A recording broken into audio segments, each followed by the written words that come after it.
Mummy నాకు ఈరోజు చేపల ఫ్రై తినాలనిపిస్తుంది మమ్మీ, ఎలా చేయాలో దీన్ని? ఓకేరా, ఇది ఫ్రై చేసేస్తాం సింపుల్గా. దీంట్లో వేసే రెసిపీలన్నీ చూపిస్తాం మనము. నా స్టైల్లో చేసేస్తాం రండి.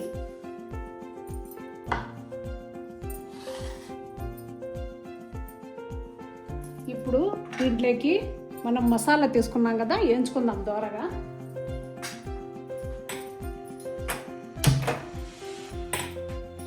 ఈ గ్లౌజులు ఎందుకు వేసుకున్నానంటే నాకు చేతులు మంటలు ఎట్టుకుంటున్నాయండి, అందుకే గ్లౌజులు వేసుకున్నాను.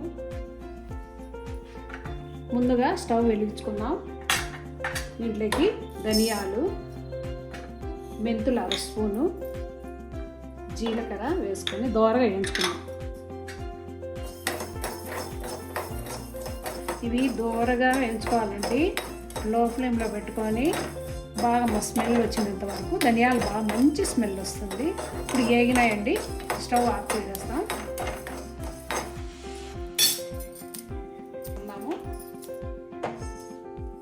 ఇవి చల్లారించిన తర్వాత పొడి కొట్టుకుందాం.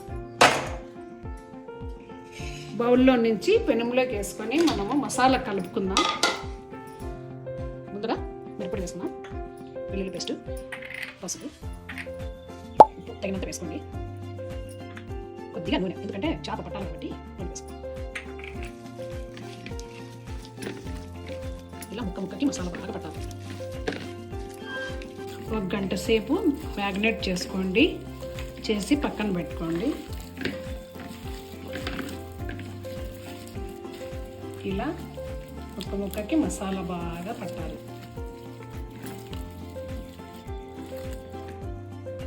నిమ్మకాయ ఒక 1/2 బద్ద వేసుకోండి. ఈ పొడి కొట్టుకున్నామండి. ఇప్పుడు లాస్ట్లో కలుపుకోవాలండి. మసాలా కలిపేసినాను కదా, లాస్ట్లో పొడి వేసి నేనైతే కలుపుకున్నాను. లాస్ట్లో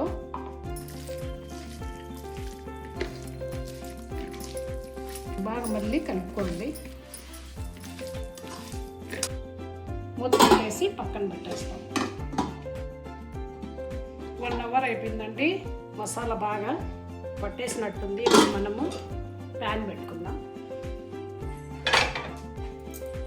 స్టవ్ వెలిగించుకొని ఆయిల్ వేసుకుందాం. బాగా కాగాలండి ప్యాన్. ఆయిల్ వేసుకుందామండి.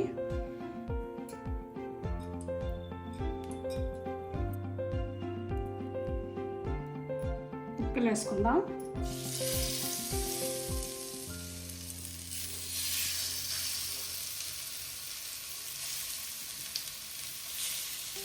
అన్నీ ఒకేసారి వేయకూడదండి, ఒక 4-5 వేసుకొని మనము వేసుకోవాలి.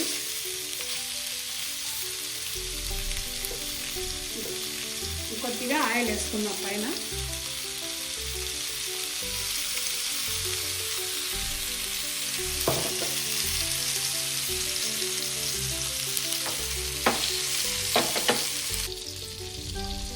ఈ చేపలు ఎప్పుడు కానీ సిమ్లో పెట్టుకోవాలండి. ఎక్కువ మంట పెట్టుకున్నామంటే కాలిపోతుంది మసాలా పైన, లోపలంతా పచ్చిగా ఉంటుంది.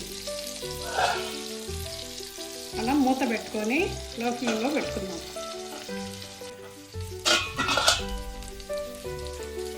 ఇలా మధ్య మధ్యలో కలుపుకుంటూ ఉండాలండి.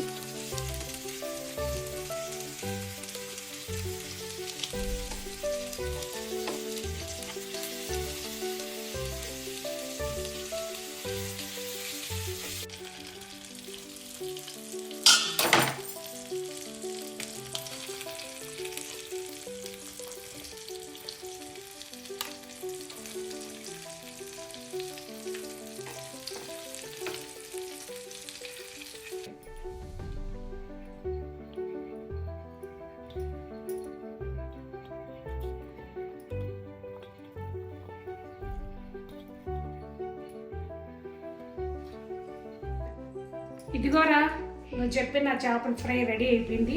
నేను తిని చూస్తాను టేస్ట్.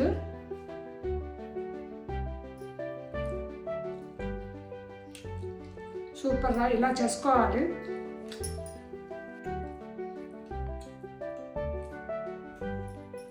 సూపర్, ఇలా చేసుకోండి మీరు కానీ.